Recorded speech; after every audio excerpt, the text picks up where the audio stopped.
Des trous noirs qui déchirent d'énormes étoiles, des pulsars qui tournent à des vitesses incroyables et émettent de puissants faisceaux d'énergie, des nébuleuses colorées qui créent des feux d'artifice d'étoiles naissantes, des galaxies de toutes les couleurs et de toutes les tailles possibles. Oui, tout cela se trouve dans notre univers, mais il n'est pas infini, il a une limite. Un mur au sens propre, et au-delà, il y a le néant absolu. Alors embarquons pour un voyage vers ce mur. Mais commençons par le commencement. Notre univers est comme une énorme poupée russe. Si tu l'ouvres, tu en trouveras une plus petite à l'intérieur. C'est une galaxie. À l'intérieur de celle-ci se trouve encore une poupée plus petite. C'est notre système solaire. Et la plus petite poupée de toutes est la Terre. Chacune de ces poupées a des frontières que nous allons traverser. Pour cela, nous aurons besoin d'un vaisseau spatial de grande taille. Il doit aussi être capable de se déplacer 100 fois plus vite que la vitesse de la lumière. Tu montes à bord et tu démarres les moteurs. Notre première limite se trouve à 100 km au-dessus du niveau de la mer. C'est 10 fois plus haut que l'altitude des avions de ligne. Ce point s'appelle la ligne de Kármán. Elle sépare l'atmosphère terrestre de l'espace extra-atmosphérique. Maintenant, volons plus loin jusqu'au bord de notre système solaire. Nous allumons les hyperpropulseurs et passons devant Mars, Jupiter, Saturne, Uranus et Neptune. Nous avons parcouru une distance de 100 unités astronomiques. Une UA est la distance entre la Terre et le Soleil. Et voici la limite de notre système solaire, l'héliosphère. Ici, la vitesse du vent solaire diminue rapidement. D'abord, elle passe de 1 million de km par heure à la vitesse du son. Ensuite, il y a une couche appelée l'héliopause. C'est là que le vent disparaît presque complètement. Puis notre vaisseau subit une vague d'étrave. C'est là que nous ressentons la force du vent interstellaire, qui entre en collision avec la frontière de notre système solaire. Lorsque tu passes cette frontière, tu te retrouves dans l'obscurité de l'espace interstellaire. Et c'est là que tu trouves les deux objets fabriqués par l'homme qui ont fait ce voyage pour la première fois dans l'histoire. Il s'agit de Voyager 1 et Voyager 2. Voyager 1 a franchi cette frontière en 2004. Voyager 2 l'a fait en 2007. Ces sondes spatiales ont découvert que l'héliosphère n'est pas une sphère parfaite autour du Soleil. Sa frontière sud est 10 UA plus proche de l'étoile que sa frontière nord. Nous nous déplaçons donc dans l'espace interstellaire et nous approchons bientôt d'un mur de pierre autour de notre système solaire. 200 000 UA plus loin, et le voilà. Ce mur de pierre est le nuage de Oort. En réalité, c'est une ceinture d'astéroïdes qui entoure notre monde. Les scientifiques pensent que le nuage de Oort pourrait être la source des comètes et des météorites qui tombent sur la Terre. Mais ils sont si dispersés que nous pouvons facilement nous glisser entre eux. Maintenant, nous sommes dans l'obscurité totale. La Voie lactée fait environ 106 000 années-lumière de diamètre. Avec une fusée classique, il faudrait des milliards d'années pour parcourir cette distance. Mais tu accélères au maximum, tu passes magistralement devant les étoiles et les planètes comme sur un circuit de course. Et en quelques minutes, tu es au bord de notre galaxie. Il n'y a plus de vent interstellaire. Tout ce que tu vois, ce sont des points lumineux quelque part au loin. Ces points sont d'énormes galaxies. Il nous faut consulter une carte pour se rendre jusqu'au bord de notre univers tout entier. Tu es ici, près de la Voie lactée. Elle fait partie d'un amas de galaxies appelé le superamas Laniakea. Mais même cet énorme amas est comme une aiguille dans une botte de foin. En faisant un zoom arrière, on trouve le superamas Hydra Centaurus. Des milliers de galaxies sur la carte ressemblent à de petits points. Zoom arrière maximum. Voici tout notre univers observable. Nous pensions qu'il était infini, mais nous avons peut-être la preuve qu'il y a une frontière. Elle se trouve ici, à 10 milliards d'années-lumière de chez nous. Même si tu te déplaçais à la vitesse de la lumière, un voyage là-bas prendrait 2 fois plus de temps que l'existence de notre planète entière. Pendant ce temps, soit le Soleil s'éteindrait, soit il exploserait comme une supernova, détruisant tout notre système solaire. Et si tu pouvais vivre aussi longtemps et revenir ensuite chez toi, tu verrais que notre galaxie n'existerait plus. Elle est depuis longtemps entrée en collision avec la galaxie d'Andromède et a fusionné en un seul grand corps cosmique. Heureusement, ton vaisseau est capable de déformer l'espace-temps pour que ce voyage prenne littéralement quelques secondes. Boum! Félicitations, tu es arrivé à destination. Le supervide d'Eridanus. Certains scientifiques pensent que cet endroit est la preuve des collisions de notre univers avec quelque chose d'assez grand pour laisser une si grande cicatrice. Le supervide d'Eridanus est un espace vide et froid de 1 milliard d'années-lumière de large. Si tu imagines ce vide comme une tasse, il pourrait contenir au moins 10 000 galaxies. Et il est apparu après un accident aux proportions gigantesques. L'objet qui s'est écrasé dans notre univers n'était autre que un autre univers. Oui, d'autres univers peuvent réellement exister. Imagine que notre univers entier est une énorme bulle qui contient tous les amas de galaxies de l'univers observable. Il pourrait y avoir un nombre infini de telles bulles qui seraient nées pendant le Big Bang. Ces univers peuvent être différents d'une autre. Ils peuvent abriter d'autres galaxies et nébuleuses. Mais ces bulles pourraient aussi être des univers parallèles. Cela signifie que si tu as choisi des céréales plutôt que des flocons d'avoine ce matin, dans un autre univers, ton alter ego pourrait avoir choisi les flocons d'avoine. Chaque choix que tu as fait dans la vie a eu des conséquences complètement différentes dans un univers parallèle. Et comme le nombre de choix est infini, il y a une infinité d'univers parallèles. Donc, comme une bulle ordinaire, notre univers a une paroi qui se trouve près du supervide d'Eridanus. Il y a longtemps, une autre bulle est passée devant la nôtre. En se rapprochant l'une de l'autre, leurs champs gravitationnels ont commencé à interagir. Notre mur frontalier a commencé à se déformer et à s'étirer vers l'autre univers. La même chose s'est produite de l'autre côté. Puis, les parois des deux univers sont entrées en contact. Mais comme les bulles ont bougé, leur lien a commencé à se rompre. Et l'autre univers a arraché un énorme morceau du nôtre. Un vide froid s'est formé au niveau de point de collision. C'est le supervide d'Eridanus. Le problème est que l'univers a la même apparence pour un observateur, quel que soit son point de vue. Par exemple, imagine un ballon de basket suspendu en l'air. Maintenant, si nous plaçons une fourmi sur le ballon et lui demandons de trouver le bord du ballon, elle se mettra à tourner autour en faisant un nombre infini de cercles. Mais le paysage autour de la fourmi ne changera pas. Tout ce qu'elle verra, c'est un univers arrondi parce que la sphère reste la même, quel que soit le point de vue. La même chose se produit lorsque nous essayons de trouver le bord de notre univers. Tout cela parce que nous imaginons le monde dans un espace tridimensionnel et que notre vue est limitée. Par exemple, tu vois un carré ordinaire dans un espace bidimensionnel. Mais si tu ajoutes de la profondeur et que tu changes le point de vue, voilà, c'est un cube. Si nous pouvions voir l'univers dans un espace à 4 dimensions, un carré pourrait être quelque chose de complètement différent. Mais peut-être pourrions-nous quitter notre bulle d'adoption. La clé pour voyager dans un autre univers se trouve peut-être à l'intérieur d'un trou noir. Un trou noir est l'un des objets les plus mystérieux de l'univers. Ils sont si massifs qu'ils déforment non seulement l'espace, mais aussi le temps. C'est comme placer un rocher très lourd sur un filet. Le filet s'affaissera, et plus tu te rapprocheras du rocher, plus la courbure sera forte. Une fois que tu es dans le champ gravitationnel d'un trou noir, tu ne peux plus en sortir.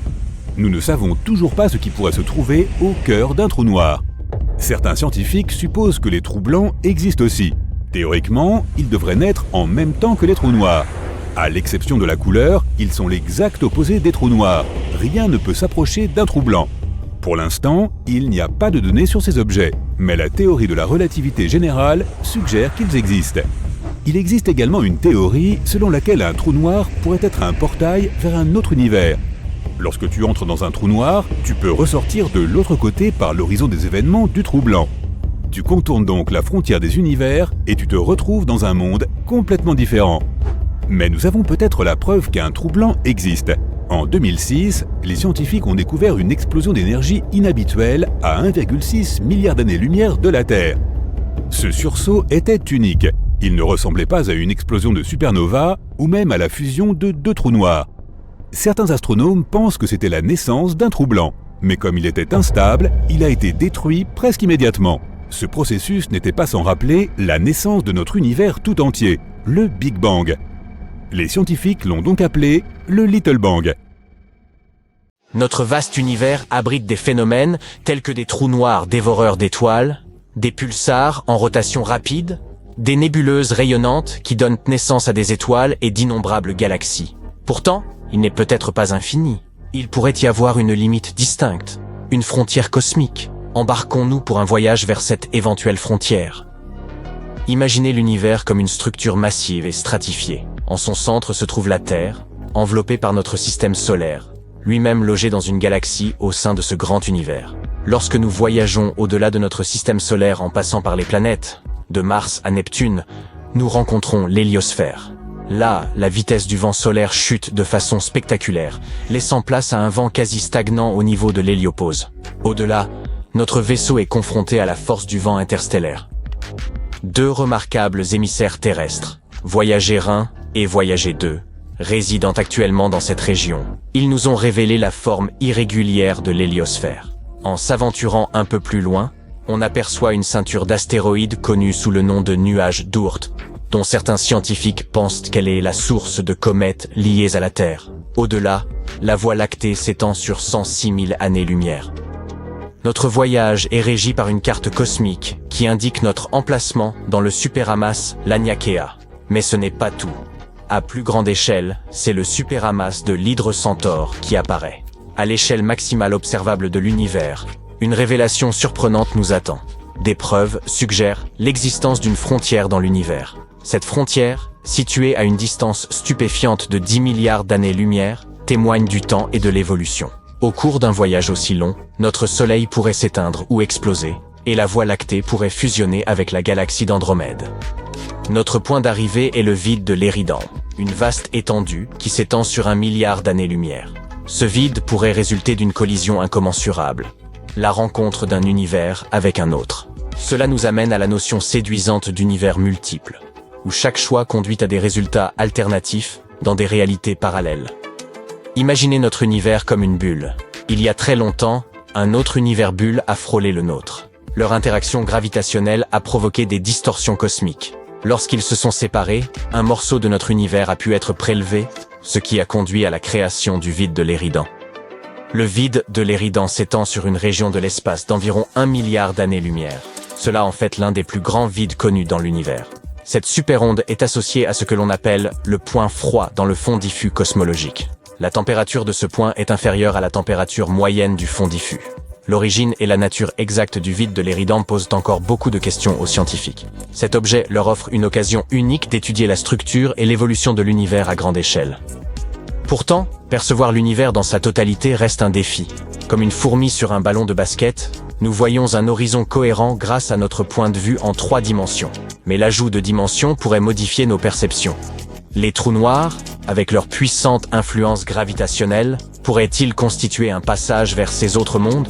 La vaste étendue de notre univers est remplie de structures intrigantes, de mystères et de phénomènes qui remettent sans cesse en question notre compréhension du cosmos. Le vide de l'Éridan, avec sa taille immense et sa nature énigmatique, témoigne de la capacité de l'univers à nous étonner et à nous déconcerter. Et pour ceux que la nature énigmatique des trous noirs fascine, nous vous invitons à en apprendre davantage dans nos autres vidéos. Plongez dans les mystères de ces géants cosmiques et accompagnez-nous dans les aventures de la compréhension et de l'émerveillement. Tu voyages dans l'espace profond en tournant autour des étoiles et des galaxies. Waouh! On dirait bien que cette nébuleuse multicolore va bientôt s'effondrer sous son propre poids et exploser comme une supernova. Maintenant, tournons prudemment autour de ce trou noir. Essaye de ne pas te faire prendre dans son champ gravitationnel, où il t'avalera tel un monstre de l'espace. Mais attends, c'est quoi cette étrange structure là ? C'est un mur de lumière. Et si tu regardes bien, tu verras que chaque point lumineux est une galaxie entière. Ce mur compte environ 100 000 galaxies. La Voie lactée compte 100 milliards d'étoiles. Ce mur contient donc 1 billiard d'étoiles, soit 10 suivi de 15 zéros, qui sont semblables à notre Soleil. On appelle cette structure géante le mur du pôle Sud. Elle est située à environ 500 millions d'années-lumière de la Terre. En comparaison, l'étoile la plus proche de chez nous est Proxima Centauri, et elle se trouve à environ 4,2 années-lumière. Les fusées actuelles pourraient parcourir cette distance en environ 73 000 ans. Du coup, le voyage vers le mur du pôle Sud durerait probablement plus longtemps que notre système solaire lui-même. Ce mur est tout simplement gigantesque, même à l'échelle cosmique. Il fait environ 1,37 milliard d'années-lumière de long. Pour te donner une idée de la taille de ce mur, la Voie lactée ne fait que 100 000 années-lumière de large. Mais tu ne peux pas voir ce mur, même avec le plus puissant des télescopes. Le problème, c'est que la Voie lactée elle-même t'en cache la vue. Elle est si lumineuse que ce mur en est invisible.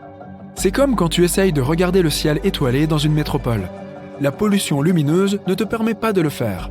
Les scientifiques ont pu détecter ce mur galactique en mesurant le décalage vers le rouge. Nous savons que tous les objets de l'univers sont en mouvement. Ils se sont écartés les uns des autres à la suite du Big Bang, qui s'est produit il y a des milliards d'années. Et lorsque les galaxies se déplacent, leurs ondes lumineuses changent légèrement. En mesurant ce changement, nous pouvons connaître la nature d'un objet et comment il se déplace. Et ce mur n'est même pas le plus grand de notre univers. Le plus grand, c'est le grand mur d'Hercule couronne boréale. Une superstructure géante et plate d'environ 10 milliards d'années-lumière de large. Cela représente environ 10% de l'ensemble de l'univers observable. Et il s'agit aussi d'un mur, soit un amas de galaxies. Nous avons pu détecter cette structure géante grâce à des salves de rayons gamma. C'est l'événement électromagnétique le plus lumineux de tout l'univers. Tu pourrais même le voir depuis les confins de celui-ci. De telles salves sont un événement très rare. Dans la Voie lactée, par exemple, elles ne se produisent qu'une fois tous les quelques millions d'années. Si nous remarquons un grand nombre de salves de ce type en un court laps de temps et provenant du même endroit, cela signifie qu'on trouvera là de nombreuses structures semblables à la Voie lactée. Il y a énormément de galaxies dans l'univers. Une autre structure géante exceptionnelle est le Huge LQG, ou immense grand amas de quasars. Il fait environ 4 milliards d'années-lumière de diamètre. Il faut donc à un photon de lumière autant de temps pour aller d'un côté à l'autre de cette structure qu'il en a fallu à la Terre pour se développer de sa naissance à aujourd'hui. Et si tu mettais l'immense grand amas de quasars sur une balance, il serait 6,1 milliards de fois plus lourd que notre Soleil. Les scientifiques ont découvert qu'il y a au moins 73 quasars dans cette structure. Ils sont parmi les objets les plus extraordinaires de l'univers. Ce sont eux les noyaux actifs des galaxies. Au centre d'un quasar se trouve un trou noir supermassif. Ce géant dévore toute la matière qui l'entoure. L'immense force de gravité tord la matière autour du trou noir, formant un disque. Et ce disque est la source du rayonnement la plus puissante qui existe. Pour te faire une idée, le rayonnement d'un seul quasar est des dizaines ou des centaines de fois plus puissant que celui de toutes les étoiles de notre galaxie réunies. Grâce à ce rayonnement, nous pouvons détecter les quasars même à de très grandes distances.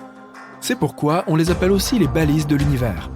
Les scientifiques utilisent les quasars pour étudier l'univers et tout ce qui bouge en son sein. L'un des quasars les plus éloignés de nous se trouve à environ 13,1 milliards d'années-lumière. Cela en fait l'un des objets les plus anciens de l'univers. Il est apparu environ 690 millions d'années après le Big Bang, et il est presque 3 fois plus vieux que notre système solaire. Il brille toujours avec une luminosité extrême, étant environ 4 suivi de 14 zéros fois plus lumineux que le Soleil. Les scientifiques nous expliquent qu'au centre de ce géant se trouve un trou noir supermassif, 800 millions de fois plus lourd que le Soleil. Toutes ces structures géantes ne sont pourtant que les blocs de construction de notre univers. Regarde, voilà notre système solaire. Maintenant, fais un petit zoom arrière. Là, c'est l'endroit où se trouve notre étoile dans la galaxie de la Voie lactée. Fais encore un petit zoom arrière. Voici un groupe local de galaxies. Tous les points brillants que tu vois là sont des galaxies. Voici Andromède, et voici la galaxie du Triangle, plus quelques douzaines d'autres galaxies légèrement plus petites. Elles sont toutes liées les unes aux autres par la gravitation. La taille de cette structure est d'environ 10 millions d'années-lumière. C'est 100 fois la largeur de notre galaxie. Encore un zoom arrière, s'il te plaît. Ceci est le super amas de la Vierge. Il est 20 fois plus grand que le groupe local. Il y a là environ 30 000 galaxies différentes. Et la masse de l'ensemble fait environ 1 suivi de 15 zéros fois la masse solaire. Zoom arrière, l'Aniakea. Cette structure est presque 3 fois plus grande. Elle comprend le super amas de la Vierge et d'autres amas plus petits. Et elle contient environ 100 000 galaxies. Ce n'est pas encore fini. Fais encore un zoom arrière.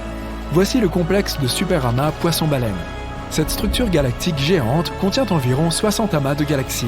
Il y a donc ici plus de galaxies que de grains de sable dans le désert. Allez, tu sais quoi faire. Zoom arrière. Ouf. Voici tout l'univers observable. Il y a plus de 500 milliards de galaxies. Et les étoiles, eh bien, il y a environ 1 milliard de billions d'étoiles. L'univers observable a sa propre structure. Les amas de galaxies forment des chaînes et des murs, comme tu l'as déjà vu.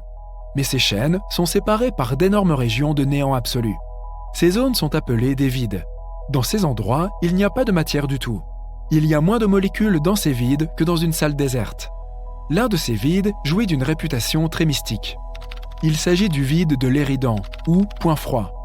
Il est apparu ici seulement 380 000 ans après le Big Bang. Il fait presque 1 milliard d'années-lumière de large et pourrait contenir des centaines, voire des milliers de galaxies et des billions d'étoiles. Certains scientifiques pensent que ce point froid pourrait être le résultat de la plus grande collision jamais survenue. Une collision d'univers.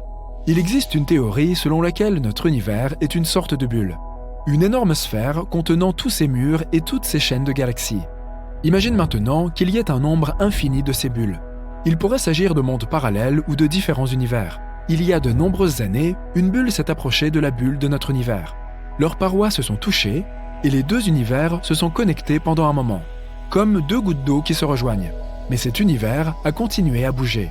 La zone où les bulles se rejoignaient est devenue de plus en plus fine jusqu'à ce que le lien soit rompu et que les deux bulles se détachent l'une de l'autre.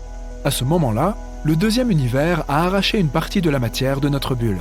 Toutes ces galaxies qui remplissaient le vide de l'Éridan se sont retrouvées dans un univers parallèle. Des scientifiques ont avancé l'hypothèse que nous pourrions bien un jour rencontrer d'autres bulles. Mais voler jusqu'au mur supposé de notre univers prendrait une éternité. Et il faudrait encore plus de temps pour voler dans l'espace interuniversel. Nous devrons donc utiliser des portails ou des trous de verre. Voici comment cela fonctionne. Imagine une feuille de papier avec un point A d'un côté et un point B de l'autre.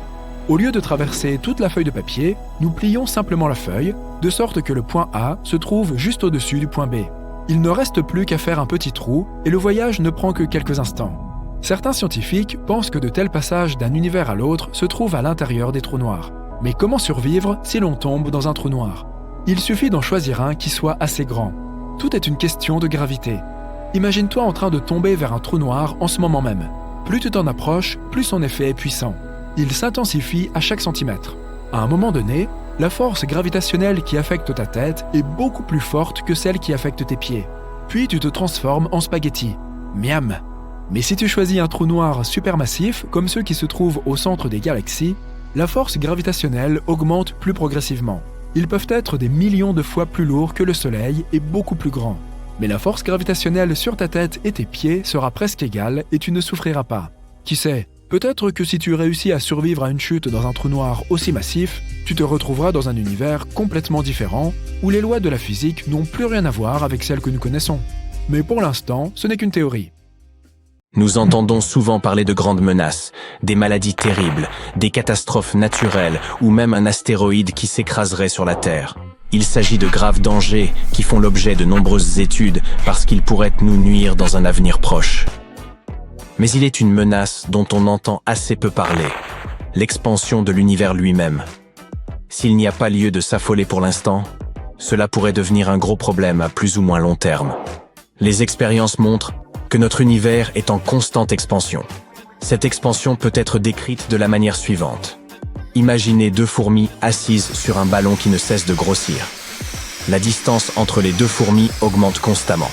Le processus d'expansion de l'univers est tout à fait similaire. Un physicien nommé Dan Hooper, du Fermi National Accelerator Laboratory, a réfléchi à la manière dont l'expansion nous affecte. Selon la loi de Hubble, la vitesse à laquelle deux objets s'éloignent est proportionnelle à la distance qui les sépare. Cela signifie que plus les objets sont éloignés, plus ils s'éloignent rapidement l'un de l'autre. Pour les objets qui sont très éloignés, cette vitesse se rapproche de la vitesse de la lumière. En d'autres termes, il existe une région de l'espace qui s'éloigne de nous à une vitesse supérieure à celle de la lumière, ce qui signifie qu'elle ne peut pas nous transmettre d'informations. On appelle la limite de cette zone l'horizon cosmique. C'est la limite de la portion de l'univers que nous pouvons voir ou avec laquelle nous pouvons interagir. Tout ce qui se trouve au-delà de l'horizon cosmique est hors de portée. Et il pourrait y avoir toutes sortes de choses là-bas. Des galaxies, des étoiles, peut-être même d'autres civilisations. Mais l'expansion de l'univers est de plus en plus rapide, et de plus en plus de galaxies sont repoussées au-delà de cet horizon. Cela signifie qu'au fil du temps, certaines parties de l'univers disparaîtront à jamais de notre vue. Qu'est-ce que cela signifie pour la région dans laquelle nous vivons, et que les scientifiques appellent le groupe local? Il s'agit d'un ensemble d'une 50aine de galaxies, dont notre Voie lactée, qui sont liées par la gravitation. Elles ne s'éloignent pas les unes des autres comme d'autres galaxies, leur gravité assure leur cohésion. Dans quelques milliers de milliards d'années, ces galaxies devraient entrer en collision et former une supergalaxie. Mais le hic, c'est qu'avec l'expansion continue de l'univers, toutes les galaxies situées en dehors du groupe local finiront par être repoussées au-delà de l'horizon cosmique. Selon Hooper, dans une centaine de milliards d'années, tout ce qui se trouve au-delà du groupe local deviendra totalement inobservable et inaccessible. La grande question est donc la suivante. Y a-t-il quelque chose qu'une civilisation avancée puisse faire pour lutter contre l'expansion de l'univers? Avant d'essayer de répondre à cette question, revenons à une idée issue des années 60. époque où le célèbre physicien Freeman Dyson a suggéré que des civilisations avancées pourraient tenter de capter autant d'énergie que possible de leurs étoiles. Il a imaginé le concept de sphère de Dyson, une structure géante construite autour d'une étoile pour en capter toute l'énergie.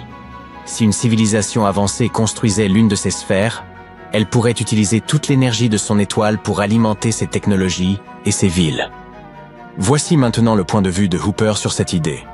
Il suggère que les civilisations avancées pourraient construire des sphères de Dyson, qui non seulement captureraient l'énergie, mais aussi déplaceraient les étoiles. La sphère de Dyson émettrait de l'énergie dans une direction spécifique, et ce rayonnement agirait comme une sorte de fusée, poussant l'étoile dans la direction opposée. Au fil du temps, ces civilisations pourraient rassembler des étoiles et les garder à proximité, les empêchant de dériver au-delà de l'horizon cosmique à mesure que l'univers s'étend. Mais toutes les étoiles ne conviendraient pas. Les très grosses étoiles consomment leur carburant trop rapidement, de sorte qu'elles manqueraient d'énergie avant que vous ne puissiez les déplacer. À l'inverse, les très petites étoiles ne produisent pas assez d'énergie pour se déplacer assez rapidement et rester à l'intérieur de l'horizon cosmique. Les meilleures candidates sont donc les étoiles qui font à peu près la taille de notre Soleil. Elles durent suffisamment longtemps et produisent une quantité d'énergie adéquate. Et maintenant, voici l'aspect le plus amusant. Si des civilisations avancées ont déjà commencé à collecter des étoiles, nous pourrions être en mesure de les voir. Selon Hooper, ces régions de collecte d'étoiles pourraient se présenter sous la forme d'immenses zones spatiales pouvant atteindre des dizaines de millions d'années-lumière de diamètre. Et là, la plupart des étoiles, voire toutes, seraient entourées de sphères de Dyson. Bien entendu, les travaux de Hooper reposent même sur plusieurs hypothèses importantes. La première est que les civilisations avancées chercheraient à maximiser leur consommation d'énergie. Mais ce n'est peut-être pas le cas. Peut-être apprendront-elles à vivre avec moins d'énergie et ne ressentiront-elles pas le besoin de rassembler les étoiles. La deuxième hypothèse est que l'univers est en expansion permanente et que cette expansion s'accélère. Si la plupart des cosmologistes pensent que c'est bien le cas, la question n'est pas totalement réglée. Certains scientifiques ne sont toujours pas convaincus par l'idée que l'univers ne cesse de s'étendre de plus en plus vite, car cela semble enfreindre certaines règles fondamentales de la physique, telles que la conservation de l'énergie. Par conséquent, si les civilisations avancées ne collectent pas d'étoiles, ce n'est peut-être pas parce qu'elles ne le souhaitent pas. Il se pourrait que notre compréhension de l'univers soit tout simplement erronée et que l'expansion ne se produise pas comme nous le pensons. Levez les yeux vers le ciel. Quelle que soit la direction choisie, les limites de votre vision s'étendent à des distances vertigineuses. La lumière la plus ancienne observable aujourd'hui a été émise il y a environ 13,8 milliards d'années, correspondant à la date même du Big Bang. C'est pourquoi le fait suivant peut paraître si déroutant. Lorsque cette lumière, ayant parcouru un univers en expansion, atteint enfin la Terre, elle nous renseigne sur des objets désormais situés à quelques 46,1 milliards d'années-lumière. Ce paradoxe ne s'explique que par l'expansion du tissu spatial, rendant possible l'observation d'objets à des distances bien supérieures à 13,8 milliards d'années-lumière. Avec le temps, des régions encore plus lointaines deviendront accessibles à notre observation, à mesure que la lumière en transit finira par nous atteindre. Pourtant, il existera toujours une limite à ce que nous pouvons observer. C'est la frontière de l'univers observable. Cela signifie également qu'à chaque instant passé, l'univers possédait une taille finie, et qu'il était plus compact qu'il ne l'est aujourd'hui, en fonction du temps écoulé depuis le Big Bang. Mais que découvririons-nous si nous remontions jusqu'aux tout premiers instants, au moment exact du Big Bang? De manière surprenante, nous ne serions pas confrontés à une singularité où l'univers aurait eu une densité et une température infinies, confinées dans une taille infime. Au contraire, il existerait une limite, la taille minimale que l'univers aurait pu atteindre. Explorons ensemble pourquoi une telle limite est nécessaire, et jusqu'où pourrait s'étendre cette incroyable petitesse. Si l'on souhaite comprendre ce que l'univers réserve dans le futur ou ce qu'il a traversé par le passé, il est impératif de maîtriser les lois fondamentales qui le régissent. Ces lois, définies par la théorie de la relativité générale, établissent que la gravitation, telle que nous la percevons, découle de la courbure de l'espace-temps. Un autre principe essentiel à garder à l'esprit est que l'univers est isotrope, présentant donc les mêmes propriétés dans toutes les directions observées et homogène, affichant ainsi des caractéristiques identiques en tout lieu. Toutefois, Si l'univers présente les mêmes propriétés en tout lieu et dans toutes les directions, cela implique qu'il doit nécessairement être en expansion ou en contraction. En supposant que l'on connaisse son taux d'expansion actuel, il devient possible de calculer la taille de l'univers observable à n'importe quel moment passé ou futur, d'estimer la vitesse d'expansion à ces instants, ainsi que de déterminer l'importance énergétique de chacun de ses composants. Et ce qu'il s'agisse du rayonnement, de la matière ordinaire, de la matière noire, des neutrinos ou encore de l'énergie sombre. Pour comprendre l'évolution de l'univers, que nous parlions de son passé ou de son avenir, il est essentiel d'analyser comment chacun de ces composants interagit avec le temps et sous quelles conditions ils peuvent se transformer. D'après la théorie de l'inflation cosmique, l'univers aurait été, à ses débuts, imprégné d'une immense quantité d'énergie, comparable à l'énergie sombre mais d'une magnitude bien supérieure. Cette énergie aurait provoqué une expansion extrêmement rapide de l'univers, le rendant progressivement plus froid et plus vide. Puis, après une période prolongée de croissance accélérée, la majeure partie de cette énergie se serait convertie en matière et en rayonnement, marquant ainsi le début du Big Bang tel que nous l'envisageons. En ce qui concerne la taille de l'univers, aujourd'hui, 13 milliards et 800 millions d'années après le Big Bang, son diamètre atteindrait environ 46 milliards d'années-lumière. Lorsque la matière a commencé à dominer le rayonnement, ce qui s'est produit environ 10 000 ans après le Big Bang, l'univers mesurait à peu près 10 millions d'années-lumière. À l'âge de 3 ans, il atteignait une taille comparable à celle de notre galaxie, la Voie lactée. Lorsqu'il n'avait qu'1 an, il était encore plus petit, et si chaud qu'une fusion nucléaire s'y produisait. Et une seconde seulement après le Big Bang, l'univers était encore trop chaud pour permettre la fusion nucléaire. Son rayon atteignait néanmoins une dizaine d'années-lumière, ce qui correspondrait aujourd'hui à un espace englobant les 9 systèmes stellaires les plus proches du nôtre. Et si nous pouvions remonter jusqu'au millième de milliardième de seconde après sa naissance, nous observerions un univers dont la taille correspondrait à l'orbite actuelle de la Terre autour du Soleil. Les trous noirs, souvent perçus comme impitoyables, sont capables d'engloutir des astéroïdes, des comètes, des planètes et même des étoiles. Mais pourraient-ils, à terme, absorber l'univers tout entier? La majorité des trous noirs provient de l'effondrement d'une étoile massive, qui donne naissance à un objet d'une densité extraordinaire. Leur champ gravitationnel est si puissant que même la lumière ne peut s'en échapper. Cependant, l'idée selon laquelle un trou noir pourrait engloutir l'univers repose sur une conception erronée. Beaucoup imaginent ces objets comme des aspirateurs cosmiques, attirant l'espace environnant dans leur noyau. Or, ce n'est pas vraiment le cas. En réalité, un trou noir ne peut capter que les objets se trouvant à proximité immédiate, c'est-à-dire ceux qui franchissent son horizon des événements. Cette frontière au-delà de laquelle aucun retour n'est possible. Pour un trou noir possédant une masse équivalente à celle de notre Soleil, cet horizon ne dépasserait pas une distance de 3 km.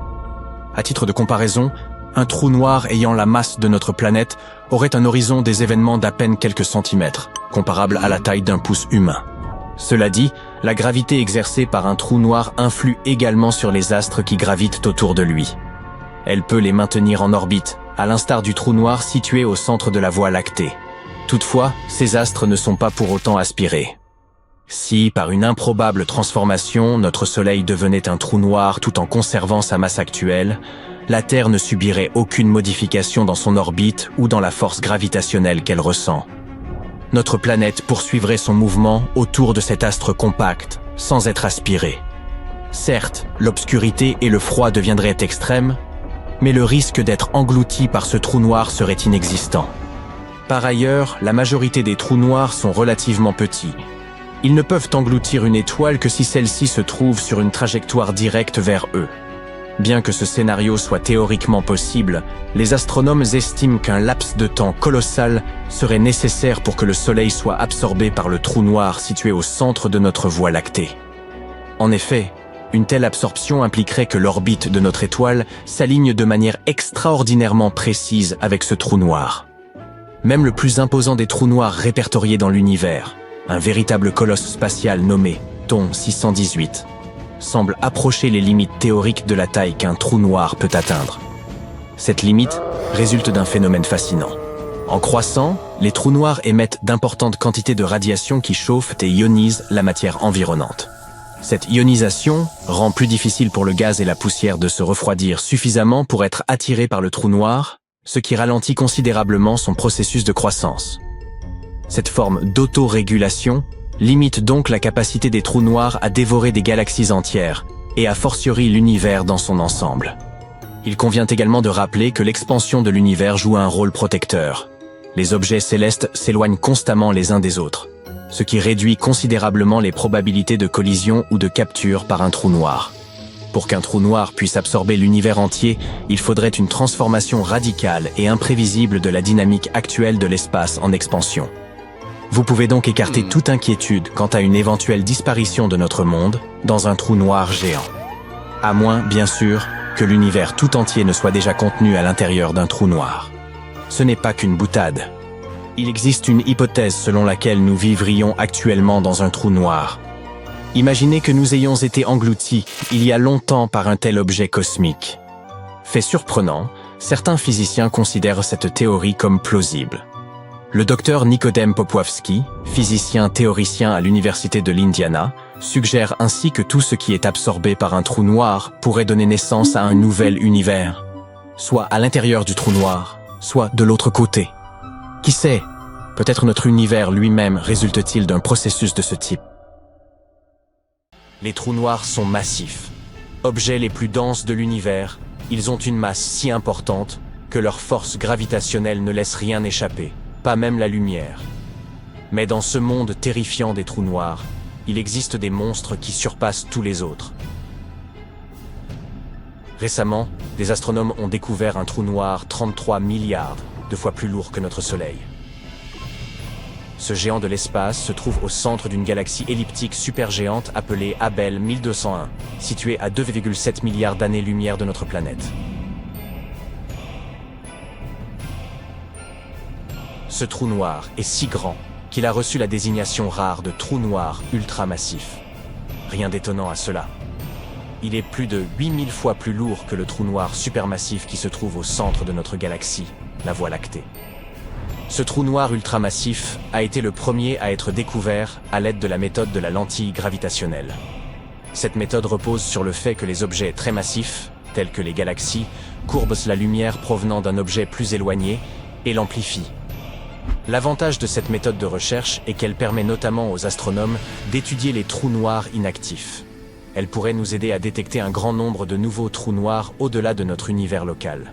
C'est ainsi que l'on appelle la zone qui entoure notre galaxie. Elle pourrait également nous donner l'occasion de découvrir des objets que nous n'avons jamais vus auparavant. Parlons maintenant d'un autre instrument génial qui nous aide efficacement à explorer l'espace. Le télescope spatial James Webb. Lorsqu'il observe de jeunes galaxies, de simples taches rouges vues d'ici, il parvient à voir les cyclones qui s'agitent en leur centre. Il s'agit de trous noirs. On croyait autrefois que les trous noirs géants étaient de rares mais importants acteurs des débuts de l'histoire du cosmos. Mais le télescope James Webb ne cesse d'en découvrir toujours plus. Par exemple, grâce à lui, les astronomes ont détecté un trou noir supermassif datant de l'époque où notre univers avait moins de 600 millions d'années. Un tout jeune enfant, vu son âge actuel. Il s'agissait du trou noir supermassif actif le plus éloigné jamais observé. Il est situé dans la constellation du Bouvier.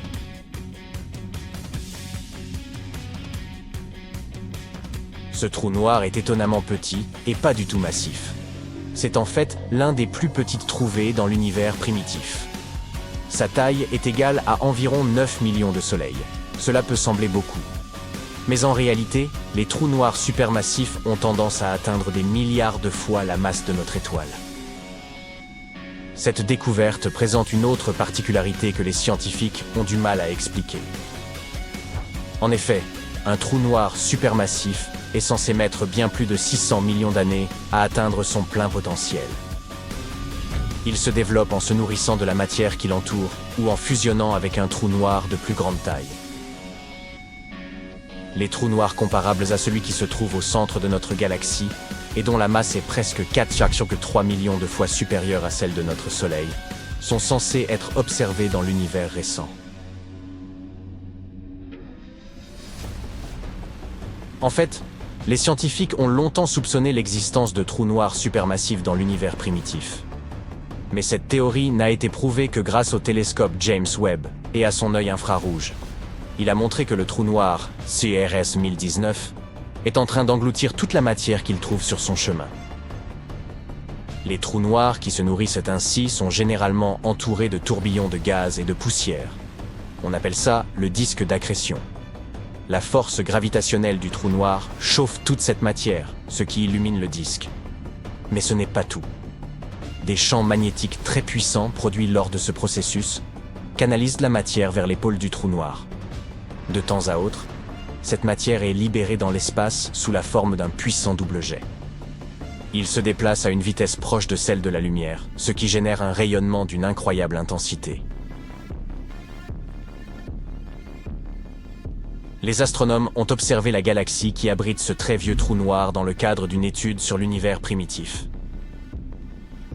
Ils ont vu la galaxie telle qu'elle était lorsque notre univers, vieux de 13,8 milliards d'années, n'avait que 570 millions d'années.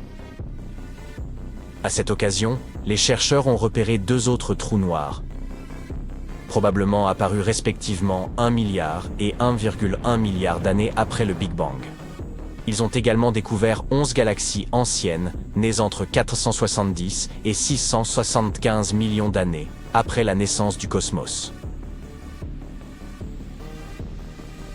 Maintenant, que diriez-vous de jeter un coup d'œil sur les plus grands trous noirs que les astronomes ont découverts jusqu'à présent et de découvrir ce qui arriverait à la Terre si l'un d'eux pénétrait dans notre système solaire? NGC 6166 est un monstre dont la masse est équivalente à 30 milliards de soleils. C'est une galaxie elliptique avec un noyau actif en son centre. C'est aussi l'une des sources les plus lumineuses de rayons X que l'on connaisse. Le trou noir supermassif de la galaxie alimente deux jets radiosymétriques dans des directions opposées, le résultat d'une chute de gaz interne. Une autre particularité de NGC 6166 était qu'elle présente un décalage vers le bleu, ce qui signifie qu'elle se rapproche de nous. Est-ce qu'on doit faire nos valises et quitter le système solaire? Le trou noir supermassif suivant est situé dans la constellation du Dragon, à environ 10,4 giga-années-lumière de nous. Ce supergéant pèse plus de 30 milliards de masse solaire. En plus d'être incroyablement massif, il est également très grand. S'il prenait la place du Soleil, son diamètre s'étendrait jusqu'à l'orbite de Pluton. Voici à présent l'un des trous noirs les plus intéressants de notre liste. Il a une masse de 40 milliards de soleils. Il s'agit en fait d'un blazar. Soit un quasar super énergétique, très lointain et super lumineux. La luminosité de ce blazar est 300 trillions de fois plus intense que notre Soleil, soit l'équivalent de 25 000 voies lactées. Mais comme la distance de ce quasar est d'environ 12,1 milliards d'années-lumière, nous ne pouvons pas le voir directement. Cependant, nous savons que son trou noir central consomme d'énormes quantités de matière, environ 4000 masses solaires de matériaux chaque année.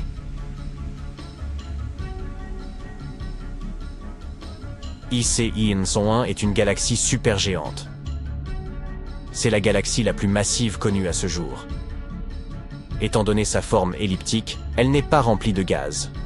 C'est pourquoi il ne naît que peu d'étoiles dans cette région. En ce qui concerne le trou noir au centre de cette galaxie, il se situe dans une plage allant de 40 à 100 milliards de masses solaires et émet des signaux radio relativement nets. Mais ouvrez grand vos oreilles. Les astronomes ont découvert une merveille gravitationnelle ayant atteint des proportions vraiment inimaginables. Le trou noir dont je parle s'appelle TON 618, et il présente une masse de 66 milliards de soleils. Oui, nous tenons bien là un autre de ces trous noirs ultramassifs. Imaginez rassembler toutes les étoiles de notre galaxie et compresser la matière dont elles sont faites en un seul trou noir. Eh bien, ce ne serait toujours pas suffisant pour créer TON 618. Si ce monstre remplaçait le Soleil, son rayon ferait plus de 40 fois la taille de l'orbite de Neptune.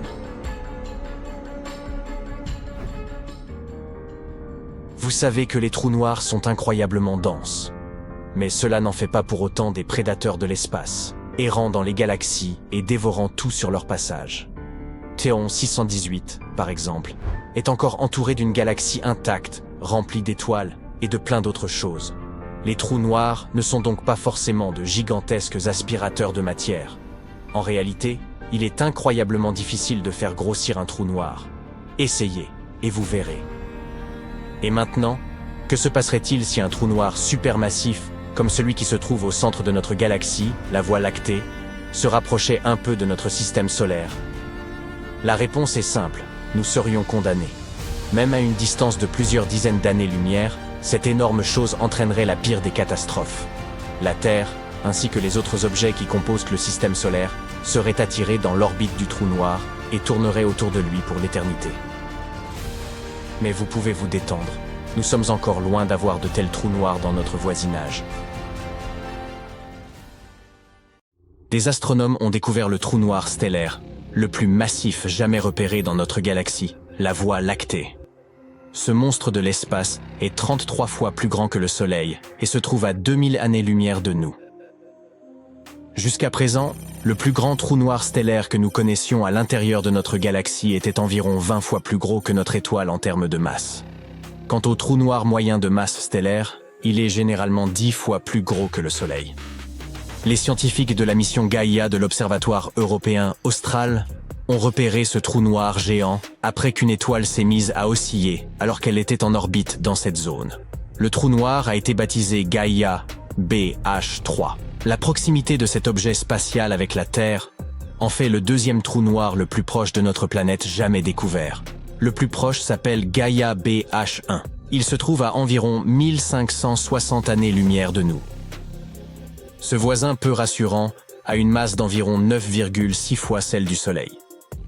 Cela signifie qu'il est bien plus petit que le trou noir nouvellement découvert. Gaïa BH3 est situé dans la constellation de l'Aigle. Depuis la Terre, il semble avoir la forme de ce rapace. Il est intéressant de noter que les astronomes ne s'attendaient pas à ce qu'un trou noir de grande masse se trouve si près de la Terre et reste indétecté pendant si longtemps. C'est vrai, nous pouvons probablement admettre que ce trou noir stellaire n'est rien en comparaison des trous noirs supermassifs, comme celui qui domine le centre de la Voie lactée. Il s'agit de Sagittarius A étoile. La masse de ce géant de l'espace est 4,2 millions de fois supérieure à celle du Soleil.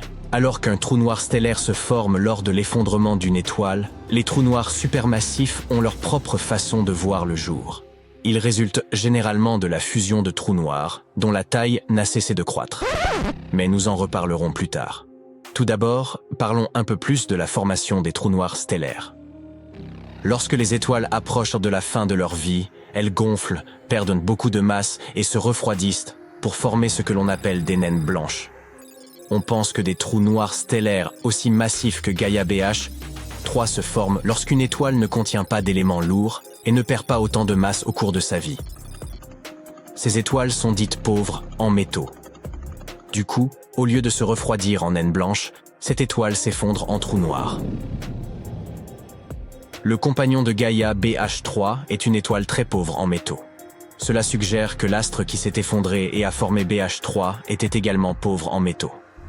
Les astronomes connaissent une cinquantaine de trous noirs stellaires dans la Voie lactée. Certains trous noirs sont plus grands que d'autres. Vous voyez, l'univers est rempli de trous noirs. Certains sont disséminés au hasard dans les galaxies. D'autres, ces géants que nous appelons trous noirs supermassifs, se trouvent au centre des galaxies. Alors que les trous noirs stellaires ne sont généralement que quelques fois plus gros que le Soleil, ces monstres de l'espace peuvent peser entre 1 million et 1 milliard de masses solaires.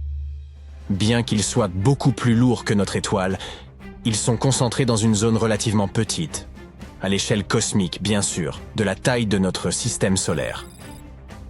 Certains astronomes pensent que les trous noirs supermassifs pourraient se former à la suite de la collision et de l'effondrement simultané de plusieurs étoiles, tandis que d'autres experts affirment que ces objets spatiaux auraient commencé à se développer il y a plusieurs milliards d'années. Au départ, une petite graine apparaît quelque part dans l'espace. Puis, sa masse augmente progressivement jusqu'à former un trou noir.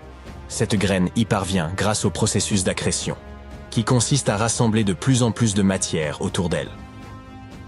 Outre l'absence d'informations précises sur la formation des trous noirs, il y a également ce que l'on nomme le paradoxe de l'information. Si un trou noir a une certaine masse, et comme nous le savons, ces objets spatiaux en ont beaucoup, alors, selon la première loi de la thermodynamique, il devrait avoir une température. Et selon la deuxième loi de la thermodynamique, il devrait également émettre de la chaleur. Stephen Hawking a montré que les trous noirs sont également censés émettre des radiations. Aujourd'hui, ce type de rayonnement est appelé rayonnement de Hawking.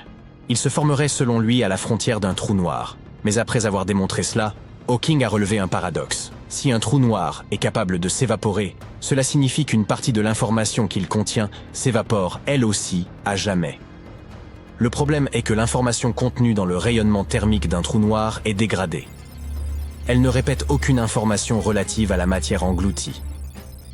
Une telle perte irréversible d'information contredit l'un des principes de base de la mécanique quantique. Les systèmes physiques qui changent avec le temps ne peuvent pas créer ou détruire d'informations. Cela signifie que quelque chose nous échappe. Les physiciens et les mathématiciens ont essayé de trouver des idées différentes, mais ils ont abouti à des résultats assez étranges. Certains ont même affirmé que l'univers pourrait être holographique. Cela signifie que l'univers que nous connaissons et aimons est en fait le résultat d'interactions mystérieuses à la frontière infiniment éloignée. Je vous l'avais dit, les trous noirs sont vraiment étranges. En même temps, nous avons trouvé des objets spatiaux qui semblent avoir les mêmes propriétés que les trous noirs. Par exemple, regardez cette image du trou noir M87 étoiles. Il ressemble vraiment à un objet physique. Et si en fait les trous noirs n'existaient pas? Il existe une idée selon laquelle les trous noirs seraient en fait des gravastars, un mélange de gravité, de vide et d'étoiles. Cette théorie a été proposée pour la première fois en 2001 par Émile Motola et Powell O'Masur. Ils ont émis l'hypothèse qu'à un moment donné, lors de l'effondrement d'une grande étoile, la gravité intense pourrait transformer sa matière. Ce phénomène est similaire à celui qui se produit lorsque des atomes sont refroidis à un niveau tel qu'ils commencent à se comporter comme un seul superatome. Une étoile pourrait donc s'effondrer jusqu'au point d'horizon des événements, ou point de non-retour, et sa matière serait alors transformée en un nouvel état. Elle exercerait une pression extérieure suffisante pour empêcher l'étoile de s'effondrer en une singularité, défiant ainsi les lois de la physique. Dans les gravastars, une coquille indestructible ultra fine, ultra froide et ultra obscure entoure un espace-temps fortement enveloppé. Cette nouvelle forme de matière s'avère très durable, mais elle est aussi un peu flexible, comme une bulle. Ainsi, tout ce qui est piégé par l'intense gravité d'un gravastar et qui s'y écrase est oblitéré puis assimilé à la coquille de cette étrange structure spatiale. L'un des avantages de la théorie des gravastars est qu'elle permet de s'affranchir des paradoxes liés à l'information et aux singularités. Mais même si cette idée semble plutôt cool, elle n'explique pas les phénomènes que nous observons. Et nous avons bel et bien observé quelque chose qui ressemble à des trous noirs. D'autre part, regardez cette ombre. Elle n'est pas causée par la lumière piégée dans l'horizon des événements. Il s'agit d'un phénomène légèrement différent, connu sous le nom de décalage vers le rouge gravitationnel. Ce phénomène fait perdre de l'énergie à la lumière lorsqu'elle traverse une région dotée d'un puissant champ gravitationnel. Il pourrait donc s'agir d'un gravastar. Lorsque la lumière émise par les régions proches de ces objets alternatifs atteint nos télescopes, la majeure partie de son énergie est déjà perdue dans le champ gravitationnel, ce qui provoque l'apparition de cette ombre. Et pourtant, comme pour les trous noirs, les choses se compliquent lorsque l'on ajoute la rotation à l'équation. De nombreux experts sont convaincus que les gravastars ne pourraient pas rester stables lors de leur rotation. Mais attendez, c'est de plus en plus bizarre. Certains suggèrent que l'intérieur des gravastars pourrait contenir toute une série de coquilles plus épaisses. Ces coquilles sont connues sous le nom de nestars, un peu comme une poupée matriochka. Bien sûr, ces théories ne sont pas encore parfaites. Les astronomes doivent encore faire beaucoup d'efforts pour construire des modèles fonctionnels. Il est également possible que les trous noirs existent à côté des gravastars. Dans ce cas, nous sommes confrontés à un autre problème. Comment faire la distinction entre les deux? Selon certaines théories, ces différents types d'objets spatiaux devraient émettre des rayonnements gravitationnels très différents. Et c'est en observant ces rayonnements que nous pourrions déterminer si nous nous trouvons en présence d'un gravastar ou d'un trou noir classique.